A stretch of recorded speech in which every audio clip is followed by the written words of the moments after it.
Hello, my name's Mrs Dunn and I'm the Faculty Leader for English at Harrogate Grammar School, and I'm going to be talking you through this PowerPoint which gives you more information about the GCSE English Language and English Literature course that your child will be taking. As you can see, as a centre we clearly remain very successful and English produces some of the best results in the school. From this year's centre assessed grades we achieved 90%, 9 to 4.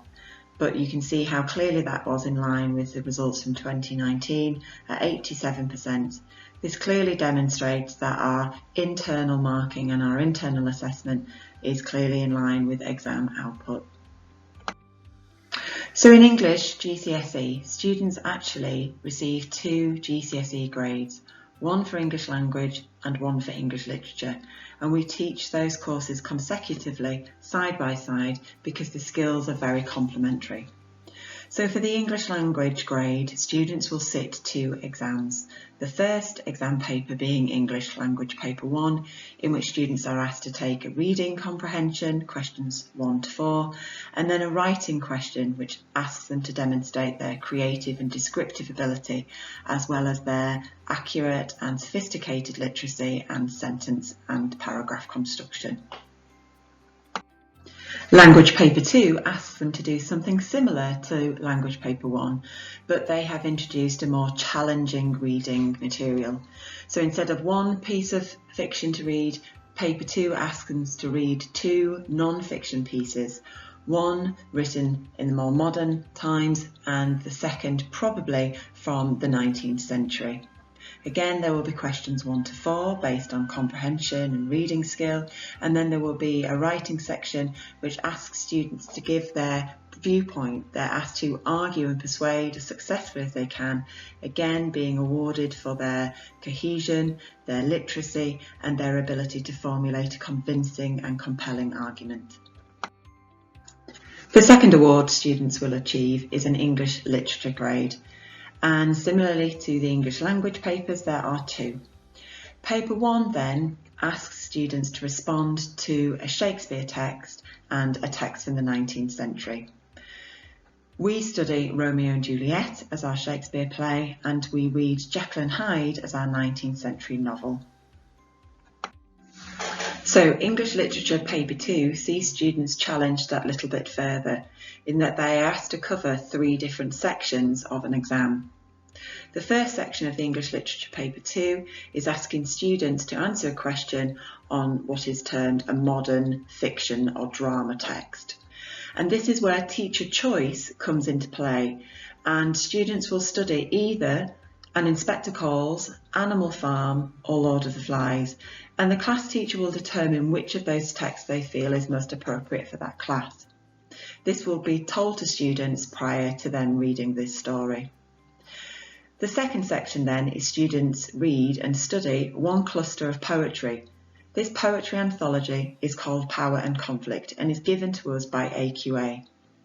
The third section of this exam is then testing students' ability to approach a poem that they have never seen. The current English curriculum changed in 2017, and so I'm just going to briefly outline what some of those changes are that have an impact on the examination process for your child.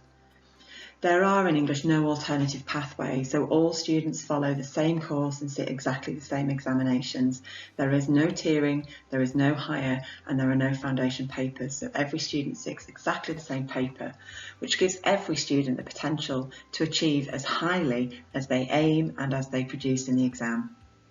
There are now no controlled assessment elements, so all qualifications are based on examinations. And finally, and quite differently to previous courses, all the exams are closed book. So students are not allowed to take the text into the exam. They must learn and know those texts. In language and literature, there are some helping points. In the literature exam, for example, there are extracts from the text the students have studied, but they must be able to refer to the whole text and know quotations from those texts and from those poems in order to help them achieve the higher grades. So what have we done to this point in preparation for GCSE? Well, all Year 9 into 10 students have actually studied the 19th century novel Jekyll and Hyde for its characterisation, its plot and its structure. And we will be revisiting this on the GCSE course in preparation for passing the exam style question. All students in Year 9 into 10 have studied a selection of the GCSE poems from the anthology referred to on the previous slide, so they are familiar with some of the themes and some of the issues which those poems cover. We've also prepared students to answer a question on Shakespeare because throughout Key Stage 3, students have studied 2 Shakespeare texts, A Midsummer Night's Dream in Year 7 and Macbeth in Year 9.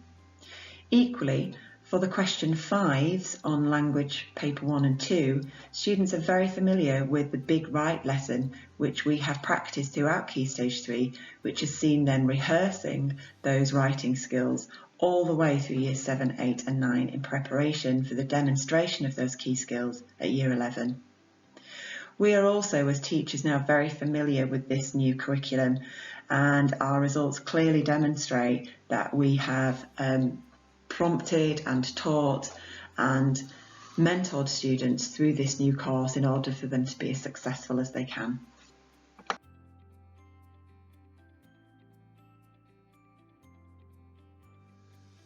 I'd just like to end this presentation then with some appeals really for as much home support as we possibly can. What can you be doing at home to support your child to achieve in school in English? First and foremost, we'd like to ask you to help them to complete their home learning and to be as organised as possible. So teachers in English at GCSE will set regular homeworks via our homework app on the iPad, and we encourage you to support your child in achieving those homeworks on time and to be the best work that they can produce. We'd also like you to purchase the copy of the texts that students will be studying.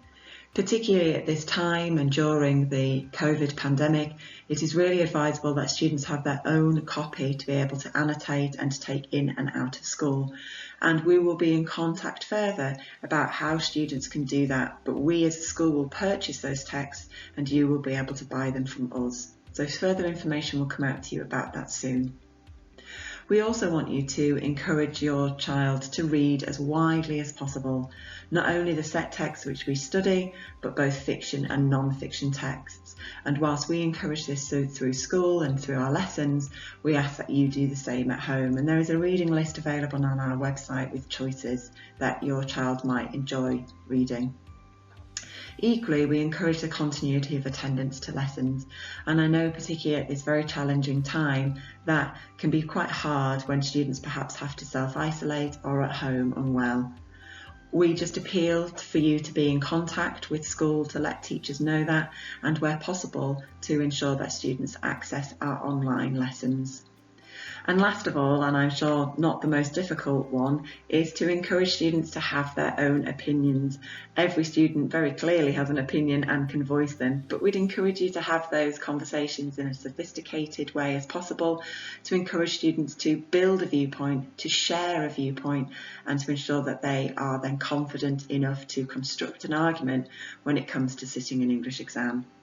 We'd also ask that you encourage your child to revise, and we will be prompting students to use independent websites like the BBC Bitesize or the Oak National Academy in order to assist them with their revision.